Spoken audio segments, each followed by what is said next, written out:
What's going on? It's Gary from FitnessFirstNutrition.com here, back with another video. Please like, comment, share, and subscribe. Today we're going to talk about a video of something going on in Baltimore.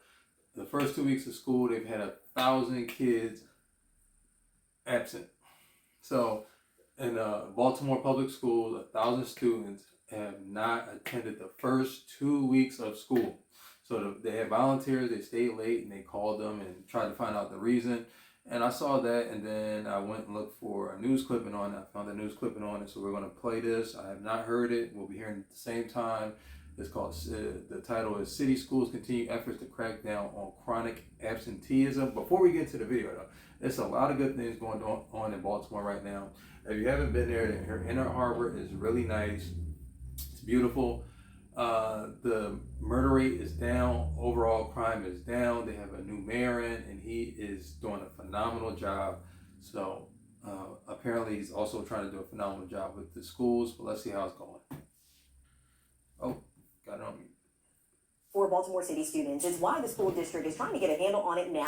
Joining us in studio is the Director of Student Conduct Attendance, Lori Hines. And Lori, thank you so much for joining us here today. Can you first explain to everyone what is chronic absenteeism? So chronic absenteeism is when a student misses at least 10% of the school year. So our school year is comprised of 180 days. And so if a student misses 18 days of the school year, at the end of the year, that student would be considered chronically absent. Okay, so this weekend you guys are getting ahead of that. Tell me a little bit about this phone-a-thon that you guys are doing. Absolutely. So our phone-a-thon, this is, I believe, our 4th year that we have had the phone-a-thon. And we started the phone-a-thon during the COVID period when persons were locked down and we weren't able to see our students. And so we got together one weekend and we were like, let's just make phone calls. And it happened that weekend, I believe it was like the first home game of the Ravens. And so persons happened to be at home. And so we just made it an annual thing. And so again, the purpose of it is really to reach out to those students who we have not yet seen in school, to just find out their whereabouts, to see if there are any barriers to their attendance, and to see how we can help them to get into school. Okay, chronic absenteeism is calculated at the end of each school year. Correct. So on average last year, how many students were chronically absent? About 44% of our students were That is terrible. What the fuck are you doing? Excuse my language.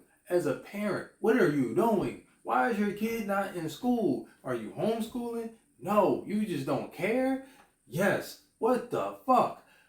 Yeah, sorry for language. What is it's nothing more important than your child, than your children, than the next group of people that's gonna come up throughout this nation, and they are the ones who are gonna build this nation and keep this nation going and growing and improving. They're gonna make the next group of people. But if you have these parents who don't get 44%, 44, that's almost half. We're gonna round up to 50. I don't care.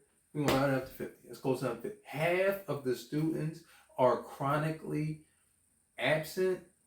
And then that makes it even worse now that I found out the first 2 weeks, already 1,000 students haven't shown up for the first 2 weeks. I don't even say like this one missed, 100 missed a day, or they missed 3 days so far.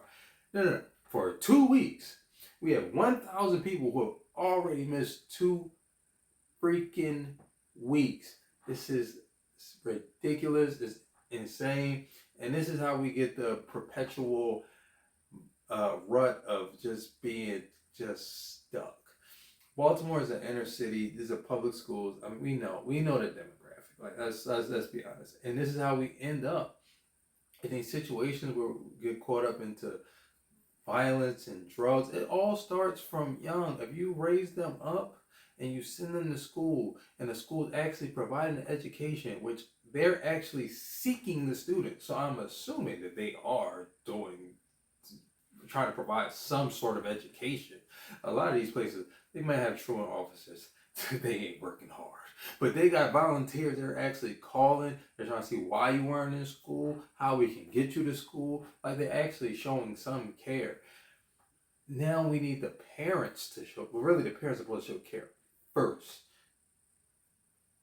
Because the parents they're supposed to be number one. It takes a village to raise a child. Yes, you need parents, you need good community, you need good teachers. It takes a lot to pour into a community. And if we are going to truly turn Baltimore around and all these inner cities around, We're going to have better participation from our parents, from the parents. You have to get them to school. You cannot have half the kids in public school having chronic absenteeism. That's why everybody's illiterate. This should have to be one of the dumbest. I'm done. I'm done. I'm gonna see if she has any more to say. It's valuable. She's done a great job already. Let's try to finish. Chronically absent last year, and so we have a goal, and we have consistently since COVID, since we've returned from COVID, we've been working very hard to put measures in to reduce our chronic absenteeism, and we have been on the correct trajectory. Like, we have been decreasing chronic absenteeism every year, but we do have a ways to go. Okay, and when students are chronically absent, talk a little bit about the impact it has on their education and you guys' goals as educators.